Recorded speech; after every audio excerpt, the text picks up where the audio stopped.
Hello, this is Chris with PHRT Instruction, and today we're going to talk about the TRACEM mechanism and asphyxiants.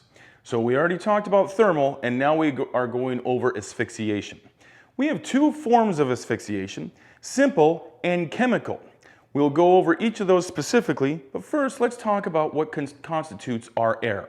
People much smarter than me realize that we have about 21% oxygen, and for our terms we can sit there and say that we have 20% oxygen in our air that we normally breathe. The rest of it, pretty much 80% of it, consists of nitrogen, which doesn't hurt us, but it doesn't help us. For our terms of this video, we are going to consider this nice, tasty, delicious chocolate milk, my air, which consists of 20% oxygen or 20% chocolate, and then 80% nitrogen or 80% normal milk. That's pretty good. So first, let's talk about simple asphyxiation. Simple asphyxiants simply push out the oxygen and the nitrogen in our environment, suffocating us. So right now, I have my simple asphyxiant, which would be carbon dioxide, that is represented by my spicy water right here. So what we are going to do is we are going to fill up the air, and right now as we start filling up the air starts being poisoned. We still have oxygen in there, we still have nitrogen in there, but now I also have my carbon dioxide. If we end up continuing to put more and more carbon dioxide in, I run out of my delicious tasty chocolate milk or my oxygen, and now my air has been poisoned and I have simply been asphyxiated. So that is an easy way to understand simple asphyxiation, and we identify simple asphyxiants of having very large, immediately dangerous to life and health numbers.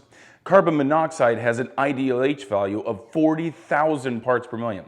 Doing the math of that, that is 4% of the atmosphere. It takes 4% of carbon dioxide to push out both the oxygen and the nitrogen, making it unbreathable for us. I don't want to take a drink of that anymore. Now let's get a little bit down into my chemical asphyxiants. My most common chemical asphyxiant out there is carbon monoxide. Carbon monoxide we all understand and know about to at least a decent extent that it poisons us. But how does it poison us?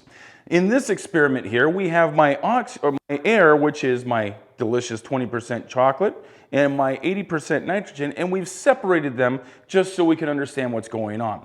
So my oxygen, which is constituted by my delicious chocolate syrup, is right here.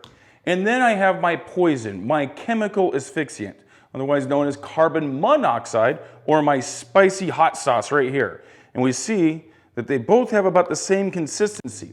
Our blood cells identify these almost as the same thing. And at the chemical level, my blood cells attach the spicy carbon monoxide instead of the oxygen. So at the chemical level, the chemical asphyxiant is inhibiting the body from using the available oxygen that's already there. So we'll see that my IDLH value for carbon monoxide is much lower than carbon dioxide. 1,200 parts per million for carbon monoxide versus 40,000 parts per million for my carbon dioxide. Now let's learn a little bit more about carbon monoxide with a great video from the Washington Department of Health. In the winter of 2006, the Northwest was hit by the worst windstorm in decades. This storm knocked out power to more than 1.5 million homes. That's 1 out of every 2 homes and businesses.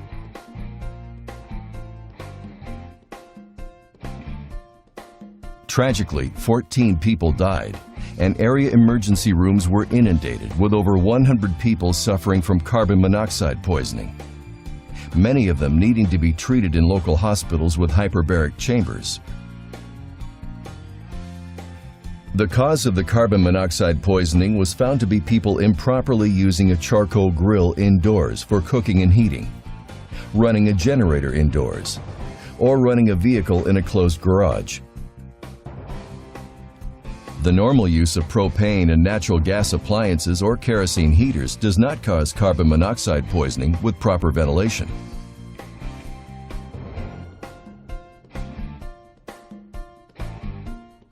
But in poorly ventilated or enclosed spaces, carbon monoxide can build to dangerous levels, causing poisoning when the fumes are inhaled.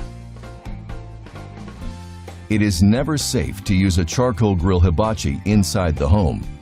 This was the major cause of deaths during the 2006 windstorm. How carbon monoxide enters the red blood cells. To understand why carbon monoxide is so dangerous, let's first look at how it enters our bloodstream. The purpose of the red blood cells is to carry oxygen throughout our body, most importantly to our heart, lungs, and brain.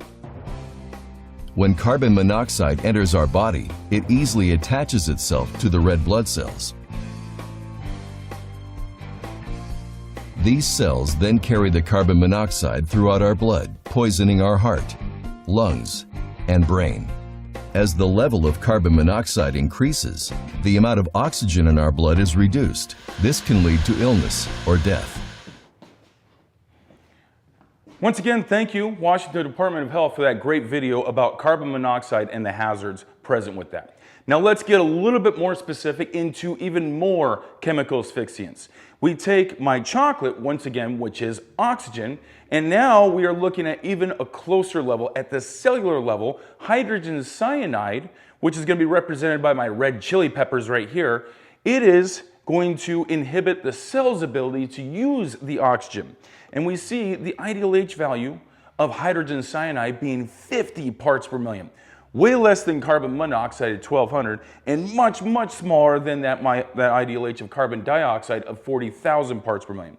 So now we end up getting the hydrogen cyanide in the blood, but it still continues down to the cell with the oxygen with it, and it keeps the oxygen from being used at the cellular level. So once again, remembering that my chemical asphyxiants are inhibiting the ability of the body to use available oxygen. Very, very dangerous stuff.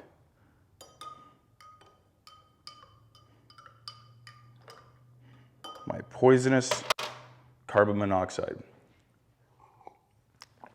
Ugh. For PHRT instruction, this has been Chris Pfaff.